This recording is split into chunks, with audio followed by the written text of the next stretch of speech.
சென்னை போயஸ் கார்டனில் இருக்கக்கூடிய நடிகர் ரஜினிகாந்த் இல்லம் முன்பு திரண்டிருந்த ரசிகர்களுக்கு நடிகர் ரஜினிகாந்த் கைகளை அசைத்து புத்தாண்டு வாழ்த்துக்களை தெரிவித்திருக்கிறார். அதை நாம் அண்மை செய்தியாக பார்த்துக் கொண்டிருக்கிறோம். கூடுதல் விவரங்களை செய்தியாளர் ஷெலினா வழங்க நாம் கேட்கலாம்.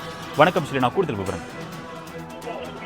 புத்தாண்டை உலகம் முழுவதும் கொண்டாடப்பட்டு வரக்கூடிய நிலையில் ஒவ்வொரு ஆண்டும் புத்தாண்டு, அதே போல தீபாவளி, பொங்கல் உள்ளிட்ட பண்டிகைகள் நாட்களில் குறிப்பாக சென்னை போயஸ் கார்டனில் இருக்கக்கூடிய நடிகர் ரஜினிகாந்த் இல்லத்திற்கு முன்னதாக வந்திருக்கக்கூடிய தொண்டர்கள் மற்றும் ரசிகர்களுக்கு நேரடியாக வாழ்த்து தெரிவிப்பார். அந்த வகையில் தற்பொழுது காலையிலிருந்தே நேரடியாக பொதுமக்கள் ரசிகர்கள் அனைவரும் அவரிடம் வாழ்த்து தெரிவிக்க வேண்டும், அவரிடம் வாழ்த்து பெற வேண்டும் என்பதற்காக திரண்டு காத்திருந்தார்கள்.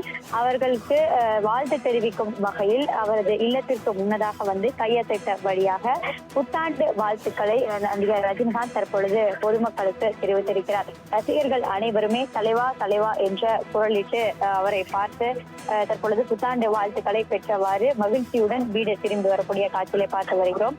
ஒவ்வொரு ஆண்டும் புத்தாண்டு, பொங்கல், தீபாவளி உள்ளிட்ட பண்டிகை நாட்களின் பொழுது தங்களின் குடும்பங்களில் எவ்வளவு மகிழ்ச்சியாக புத்தாண்டு உள்ளிட்ட பண்டிகைகளை கொண்டாடுகிறார்களோ அதே மகிழ்ச்சியுடன் நேரடியாக ரஜினிகாந்தையும் பார்த்து தனது மகிழ்ச்சியை தெரிவிக்கும் வகையில் ரசிகர்கள் இங்கு பிறந்திருப்பார்கள்.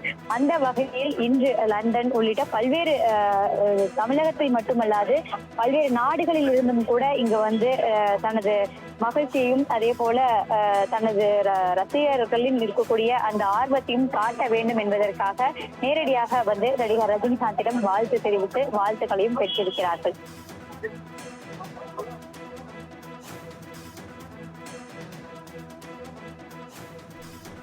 விவரங்களுக்கு நன்றி ஷெலினா.